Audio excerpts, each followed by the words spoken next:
أشهد أن لا إله إلا الله وحده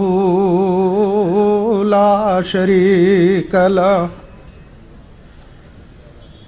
وأشهد أن محمدًا عبده ورسوله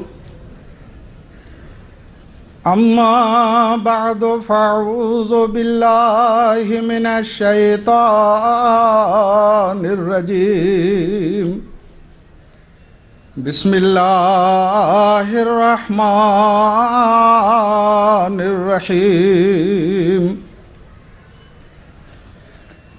إن الذين يتلون كتاب الله وأقاموا الصلاة وأنفقوا مما رزقناهم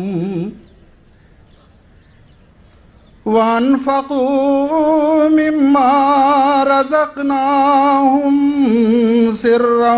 وعلانية يرجون تجارة لن تبور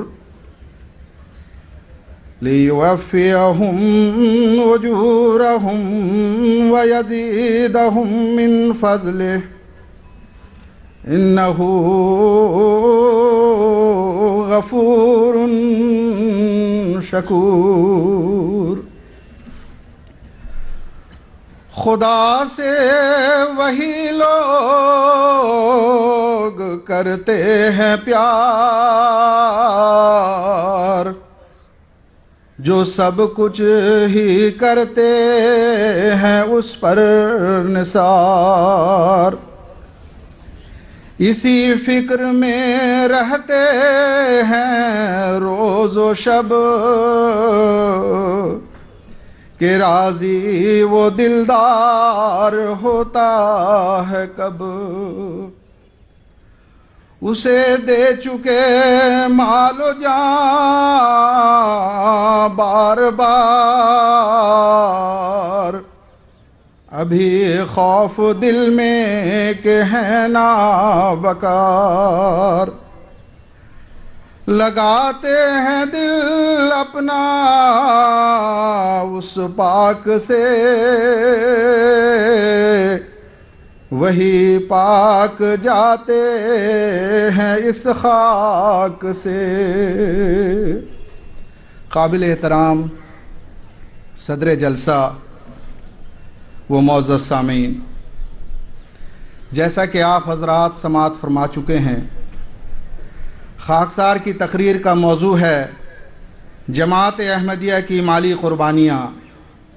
اور اس کے نتیجے میں پیدا ہونے والے روحانی انقلاب۔ ابھی جن آیت کریمہ کی خاکسار نے تلاوت کی ہے،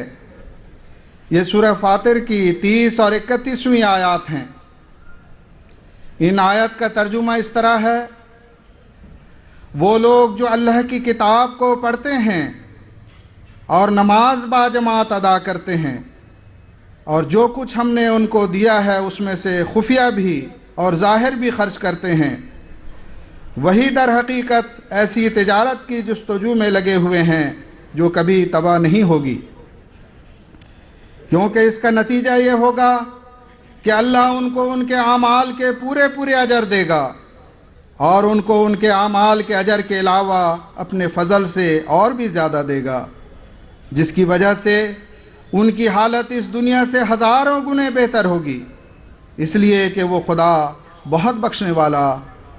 اور بہت قدر کرنے والا ہے۔ معزز سامعین، اللہ تعالیٰ نے جن و انس کو اپنی عبادت کے لیے پیدا فرمایا ہے۔ عبادت کی 2 قسمیں ہیں، ایک بدنی دوسری مالی۔ قرآن مجید میں متعدد جگہ دونوں کا ایک ساتھ ذکر آیا ہے، جیسا کہ شروع میں ہی اللہ تعالیٰ فرما دیا ہے کہ متقی وہ لوگ ہیں جو غیب پر ایمان لاتے ہیں اور نماز قائم کرتے ہیں اور جو کچھ ہم انہیں رزق دیتے ہیں اس میں سے اللہ تعالیٰ کی راہ میں خرچ کرتے ہیں۔ اسی طرح سورہ فاطر کی آیت جو تقریر کی ابتدا میں خاکسار نے تلاوت کی ہے، اور بھی بہت سی آیات ہیں جن میں نماز اور مالی قربانی کا ایک ساتھ ذکر ہے۔ مالی قربانیوں کا تعلق حقوق اللہ اور حقوق العباد دونوں سے ہے۔ مال سے اشاعت دین، مسلمانوں کی تعلیم و تربیت، قومی، ملی اور ملکی خدمات، غرباء مساکین کی ضروریات کا خیال رکھا جاتا ہے، جو دین اور مذہب کا اہم حصہ ہیں۔ احادیث نبوی اور تاریخ کے مطالعے سے معلوم ہوتا ہے کہ ہمارے آقا حضرت محمد مصطفیٰ صلی اللہ علیہ وسلم کی مالی قربانیوں کی صفت نمایاں رہی ہے۔ آپ فرماتے تھے کہ اگر میرے پاس احد پہاڑ کے برابر بھی سونا آ جائے تو مجھے خوشی اس میں ہوگی کہ اس پر تیسرا دن چڑھنے سے پیشتر اللہ کی راہ میں اسے خرچ کر دوں، اور ضرورت سے زائد 1 دینار بھی بچا کر نہ رکھوں، اور سارا مال خدا کی راہ میں دل کھول کر یوں خرچ کر دوں اور لٹا دوں۔ آپ نے دائیں بائیں اور آگے پیچھے ہاتھوں کے اشارے کر کے بتایا۔ بخاری کتاب الزکوٰۃ۔ معزز سامعین، اور یہ حقیقت ہے، آپ نے ایسا ہی کیا۔ فتوحات کے زمانے میں آپ کے پاس بہت کثرت سے اموال آئے، مگر جیسا کہ آپ کی دلی خواہش تھی، آپ نے دونوں ہاتھوں سے وہ مال اللہ تعالیٰ کی راہ میں لٹا دیے، اور 1 درہم بھی اپنی ذات کے لیے بچا کر رکھنا پسند نہ فرمایا۔ صحابہ بھی اس نقطہ کو بخوبی سمجھے ہوئے تھے کہ سب مال و دولت خدا کی عطا ہے، جیسا کہ ابھی مجھ سے قبل آپ نے صحابہ رسول صلی اللہ علیہ وسلم کا واقعہ سنا ہے۔ وہ جانتے تھے کہ وہی اس کا مالک ہے، اور یہ بھی جانتے تھے کہ خدا کی راہ میں مال خرچ کرنے سے مال میں کمی نہیں ہوتی بلکہ اس میں اضافہ ہوتا ہے۔ چنانچہ یہی وجہ تھی کہ وہ لوگ حضرت صلی اللہ علیہ وسلم کے صرف اشارے کا انتظار کرتے رہتے تھے۔ جب بھی کسی مالی قربانی کا ارشاد ہوتا تو فوری لبیک کہتے۔ اسی کا نتیجہ ہے کہ انہوں نے دنیا میں عظیم الشان روحانی انقلاب پیدا کر دیا، اور جب تک مسلمان حضرت صلی اللہ علیہ وسلم اور آپ کے صحابہ کے نقش قدم پر کار فرما رہے، یہ روحانی انقلابات کا سلسلہ جاری رہا۔ لیکن جیسے ہی مسلمانوں نے الہی حکم کی نافرمانی کی اور حضرت صلی اللہ علیہ وسلم کے فرمان کو بھلا دیا، خدمت دین سے روگردانی اختیار کی، اللہ اور رسول کے لیے قربانی کی رون میں نہ رہی،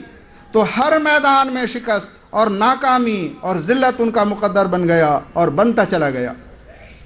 چنانچہ پھر اللہ تعالیٰ نے اپنے وعدہ اور حضرت صلی اللہ علیہ وسلم کی پیشن گوئیوں کے مطابق اسلام کی نشاط ثانیہ اور عالمگیر غلبہ کے لیے حضرت صلی اللہ علیہ وسلم کے روحانی فرزند، آپ کے بروز کامل حضرت مرزا غلام احمد قادیانی مسیح موعود و مہدی موعود علیہ السلام کو مبعوث فرمایا۔ آپ نے الہی حکم سے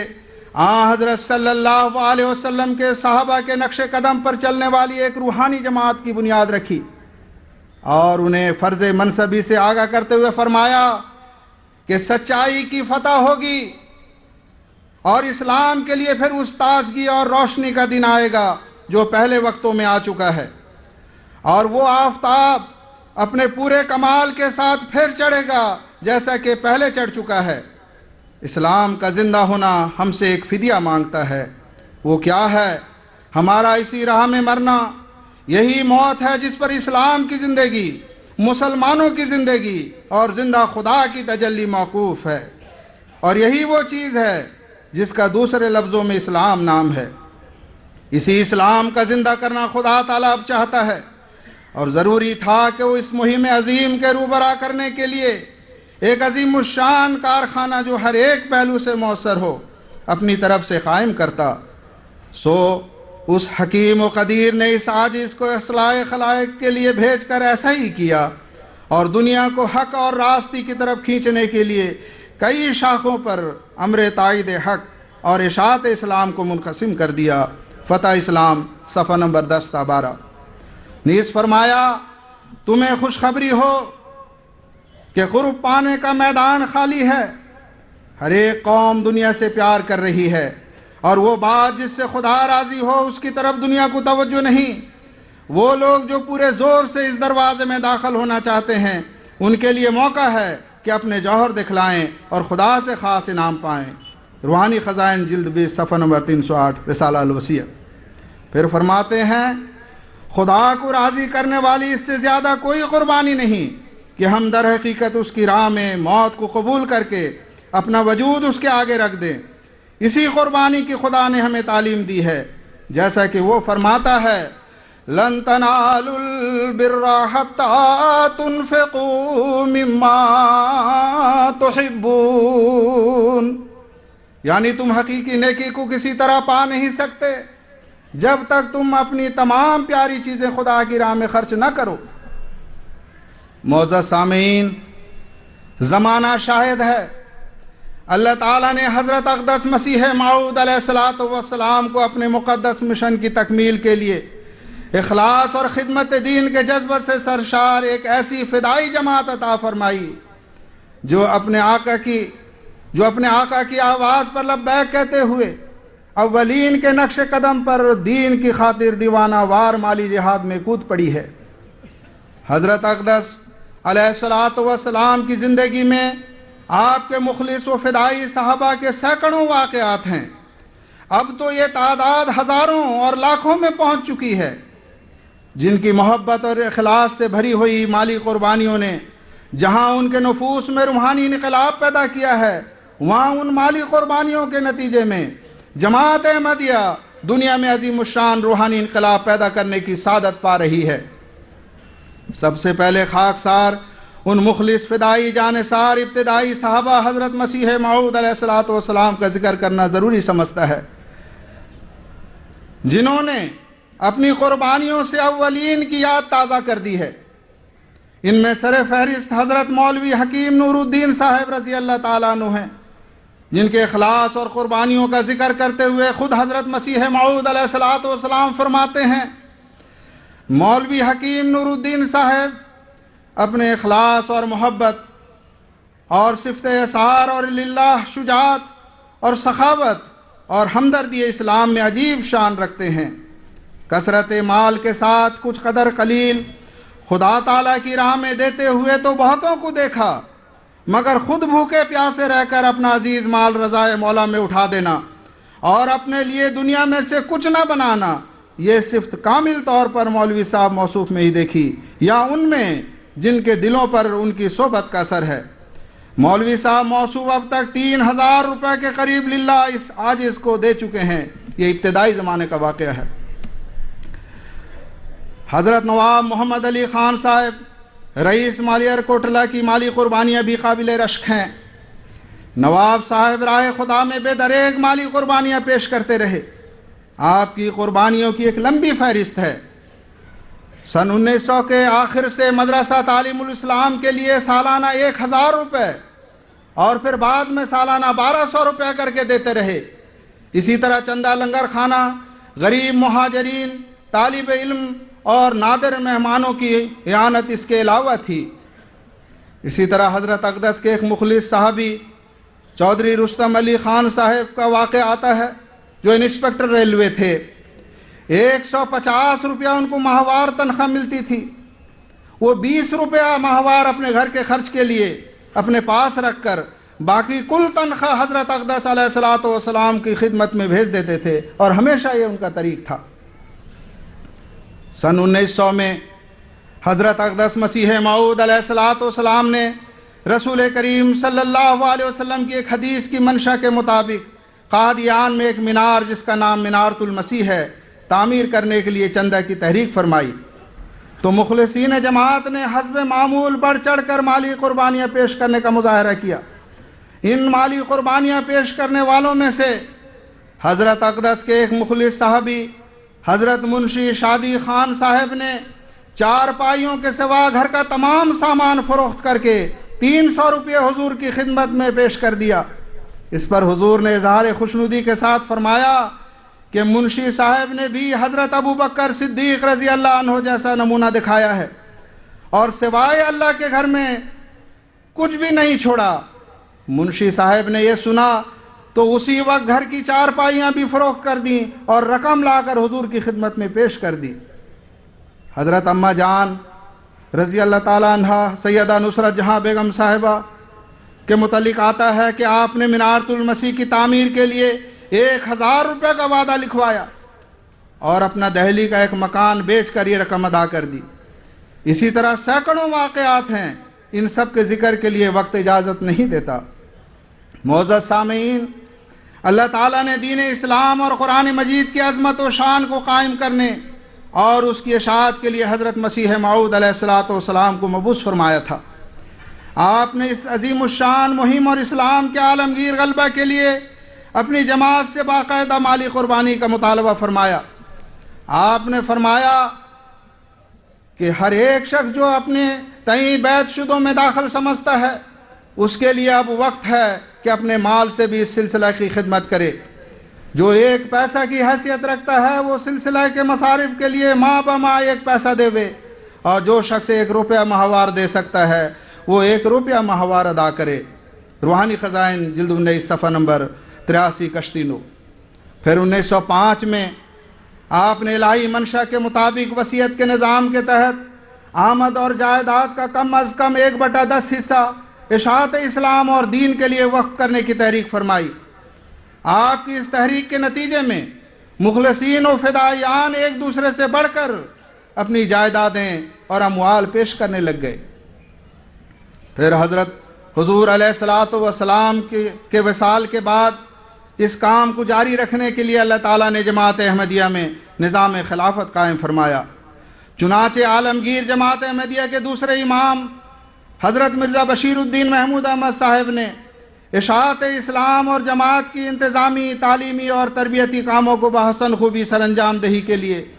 ہر فرد جماعت پر مالی اعانت فرض قرار دیا، جس میں بعض لازمی چندے ہیں اور بعض طوعی۔ لازمی یہ ہے کہ ہر وہ احمدی جو کسی قسم کی آمد رکھتا ہے یا رکھتی ہے، اگر وہ موسی ہے تو حضرت اقدس علیہ الصلوۃ والسلام کے فرمان کے مطابق کم از کم 1/10، اور اگر موسی نہیں ہے تو 1/16 دین کی اشاعت کے لیے مال پیش کرے گا۔ اور طوعی مالی قربانی اس کے علاوہ ہیں جو خلیفہ وقت کی طرف سے مختلف وقتوں میں مستقل یا وقتی تحریک ہوتی ہیں، ان میں حصہ لینا ہر ایک کے اخلاص اور استطاعت پر چھوڑ دیا۔ معزز سامعین، جہاں تک لازمی مالی قربانیوں کا تعلق ہے، جب ہم اس کا جائزہ لیتے ہیں تو ہماری حیرت کی انتہا نہیں رہتی۔ حضرت اقدس علیہ الصلوۃ والسلام کے ابتدائی زمانے میں سال 1893 کے لیے جماعت احمدیہ نے مالی قربانی کے جو وعدے کیے تھے وہ 700 اور کچھ روپے تھے، جبکہ خلیفۃ المسیح ثانی کے وصال کے وقت جماعت احمدیہ 1 کروڑ کی مالی قربانی پیش کر رہی تھی، اور اب تو بفضل ہی تعالی عالمگیر جماعت احمدیہ کا لازمی چندہ کا بجٹ کروڑوں سے تجاوز کر کے اربوں میں داخل ہو چکا ہے۔ ایک قطرہ اس کے فضل نے دریا بنا دیا۔ جماعت احمدیہ عالمگیر، خلافت احمدیہ، نعرہ تکبیر۔ معزز سامعین، یوں تو خلفائے احمدیت کی طرف سے وقتاً فوقتاً مختلف مالی تحریکات ہوتی رہی ہیں، اور احباب جماعت نے ہمیشہ لبیک کہا ہے۔ خاکسار وقت کی رعایت سے ان میں سے چند اہم مالی تحریکات کا ذکر کرے گا۔ 1934 میں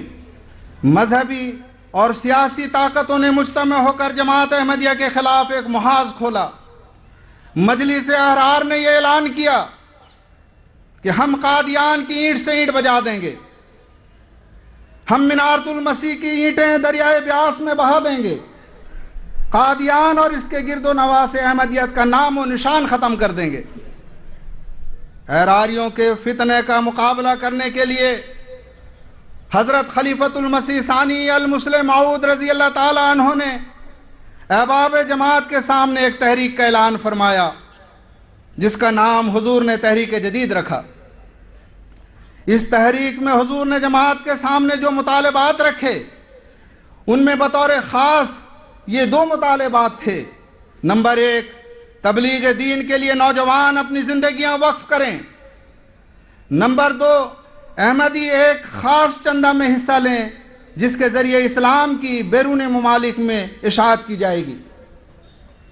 یہ تحریک بہت ہی بابرکت روحانی انقلاب پیدا کرنے والی تحریک ثابت ہوئی۔ اس کی وجہ سے دیکھتے دیکھتے دنیا کے بہت سے ملکوں میں جماعت کے تبلیغی مشن قائم ہو گئے، ہزاروں سعید روحوں نے اسلام قبول کیا، احباب جماعت میں ماں قربانی اور اخلاص کی ایک لہر پیدا ہو گئی۔ چندہ تحریک جدید نے ایک مستقل شکل اختیار کر لی، اور یہ چندہ جس کا ابتدائی مطالبہ صرف 27,500 روپیہ کا تھا، لاکھوں اور کروڑوں میں پہنچ گیا، اور جیسا کہ ہمارے پیارے امام حضرت خلیفۃ المسیح خامس سیدہ اللہ تعالیٰ بن نصر العزیز نے 9 نومبر 2012 کے خطبہ جمعہ میں ارشاد فرمایا ہے کہ جماعت احمدیہ عالمگیر نے سال 2012 میں 72,15,700 پاؤنڈ پیش کرنے کی توفیق پائی ہے، جو ہمارے ہندوستانی کرنسی کے حساب سے 62,41,58,000 روپے سے زائد بنتے ہیں۔ اللہ تعالیٰ کے فضل سے آج کل عالم میں اللہ تعالیٰ کے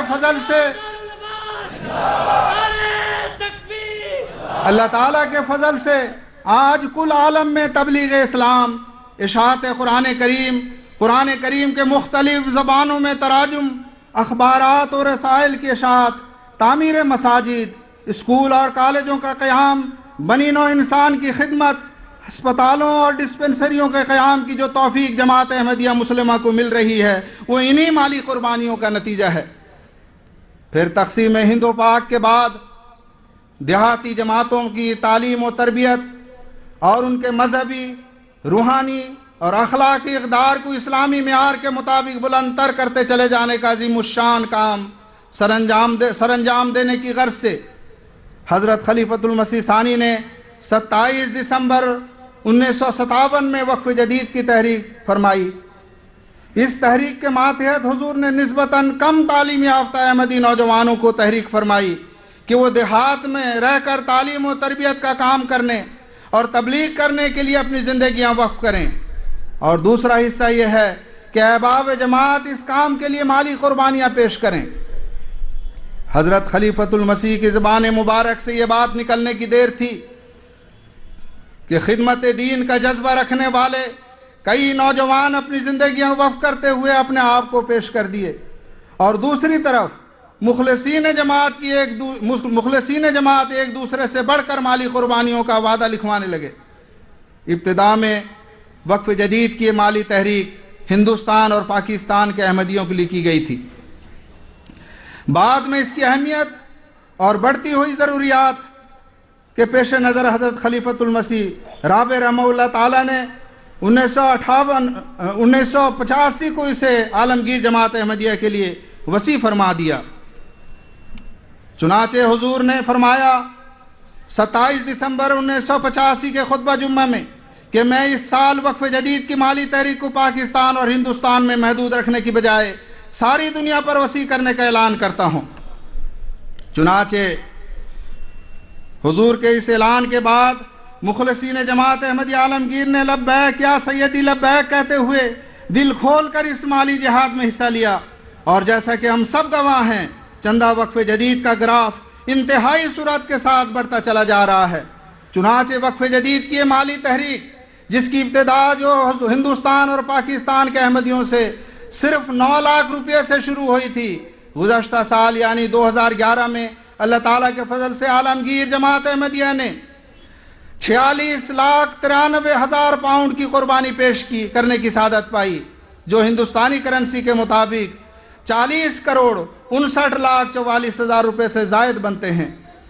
معزز سامعین، اسی مالی قربانی کا نتیجہ ہے کہ اللہ تعالیٰ کے فضل سے آج ہزاروں معلمین سلسلہ نہ صرف ہندوستان، پاکستان، بنگلہ دیش میں بلکہ دنیا کے بہت سے ملکوں میں تعلیم و تربیت اور تبلیغ اسلام کا کام سر انجام دے رہے ہیں۔ اس مالی قربانی کے نتیجے میں تعلیم القرآن، رشد اور ہدایت کا جو کام ہو رہا ہے اس کا احاطہ کرنا ممکن نہیں۔ پھر 1970 میں اپریل کے مہینے میں حضرت خلیفۃ المسیح ثالث رحمہ اللہ تعالیٰ نے 2 ماہ کے لیے مغربی افریقہ کا دورہ فرمایا۔ جس میں حضور نے نائجیریا، گھانا، لائبیریا، سیرالون اور گیمبیا کا دورہ فرمایا۔ وہاں کی حالت کا جائزہ لینے کے بعد حضور نے 12 جولائی 1970 کو ایک تحریک فرمائی جس کے ذریعے مغربی افریقہ کے ان ممالک میں اسکول، ہسپتال اور تبلیغی مراکز وغیرہ کھولے جانے کے لیے مالی تحریک فرمائی۔ چنانچہ احباب جماعت امام وقت کی آواز پر والہانہ لبیک کہتے ہوئے بڑھ چڑھ کر اس تحریک میں حصہ لینے لگے، اور یہ اسکیم جس کا نام حضور نے نصرت جہاں اسکیم رکھا، اس کے تحت مغربی افریقہ کے ان ممالک میں بڑی تیزی سے جماعت کو خدمت کی توفیق ملنے لگی۔ اللہ تعالیٰ کے فضل سے اس وقت مجلس نصرت جہاں اسکیم کے تحت 12 ممالک میں 39 ہسپتال کام کر رہے ہیں، جن میں 43 ڈاکٹرز خدمت بجا لا رہے ہیں۔ اسی طرح ان ممالک میں جگہ جگہ تعلیمی ادارے قائم ہیں جن میں مختلف علوم کے ماہرین، سینکڑوں پروفیسر، لیکچرار اور اساتذہ اپنی زندگیاں وقف کر کے تعلیم و تربیت کے کاموں میں مصروف ہیں۔ پھر حضرت خلیفۃ المسیح ثالث رحمہ اللہ تعالیٰ نے 28 دسمبر 1973 کے جلسہ سالانہ ربوع کے اختتامی خطاب میں 100 سالہ احمدیہ جوبلی منصوبہ کے نام سے اشاعت اسلام، اصلاح و ارشاد اور تعلیم و تربیت نفوس کے لیے ایک انتہائی وسیع ہمہ گیر عظیم الشان روحانی اسکیم جماعت کے سامنے پیش فرمائی۔ آپ نے فرمایا اس سے ہم نے غلبہ اسلام کی صدی کا استقبال کرنا ہے، نئے مشن قائم کرنے ہیں، نئی مساجد تعمیر کرنی ہے، دنیا کے 100 زبانوں میں قرآن مجید کے تراجم شائع کرنا ہے، اسلامی لٹریچر کی مختلف ممالک کی زبانوں میں کثرت سے اشاعت کرنی ہے۔ حضور رحمہ اللہ نے اس اسکیم کو آئندہ 16 سالوں کے دوران یعنی جماعت احمدیہ کے قیام کو 100 سال پورا ہونے تک تمام و کمال عملی جامہ پہنانے کے لیے مخلصین جماعت سے 2.5 کروڑ کا رقم کا مطالبہ فرمایا۔ معزز سامعین، کہ اللہ تعالیٰ نے اپنے پیارے برگزیدہ خلیفہ کی آواز میں ایسی غیر معمولی برکت اور تاثیر عطا فرمائی کہ مخلصین جماعت نے اپنے پیارے امام کی آواز پر لبیک کہتے ہوئے 2.5 کروڑ کے مقابل پر 12.5 کروڑ روپے کا وعدے جات پیش کر دیے، اور جیسا کہ حضور کی دلی خواہش تھی اس روحانی اسکیم کے تحت دنیا میں عظیم الشان روحانی انقلاب پیدا ہوا۔ پھر تعمیر مساجد کا ہے تعلق۔ حضرت صلی اللہ علیہ وسلم نے فرمایا تھا کہ آخری زمانے میں نام نہاد مسلمانوں کی مساجد ہدایت سے خالی ہوں گی، اس لیے آپ نے آخری زمانہ کی اصلاح کے لیے امام مہدی کی پیشگوئی فرمائی تھی۔ لہٰذا امام مہدی علیہ السلام کی جماعت کے عظیم الشان کاموں میں سے ایک کام یہ ہے کہ وہ ایسی مساجد تعمیر کرتی جائے جو ہدایت سے پر ہوں اور ہدایت پھیلانے والی ہوں۔ چنانچہ اس مقصد کو پورا کرتے ہوئے بفضل تعالی جماعت احمدیہ اب تک 16,000 سے زائد مساجد دنیا کے مختلف ممالک میں بنا چکی ہے، اور ہر سال سینکڑوں نئی مساجد بنانے کی توفیق پا رہی ہے۔ اس مقصد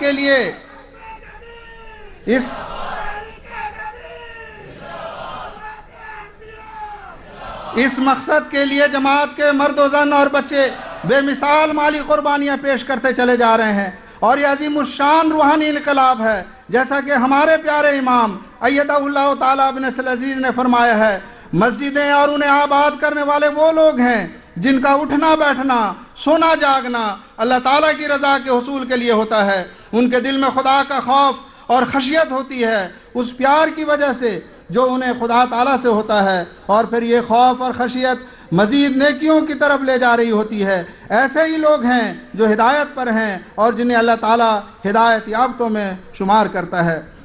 وآخر دعوانا ان الحمدللہ رب العالمین۔ جزاکم اللہ حسن الجزا۔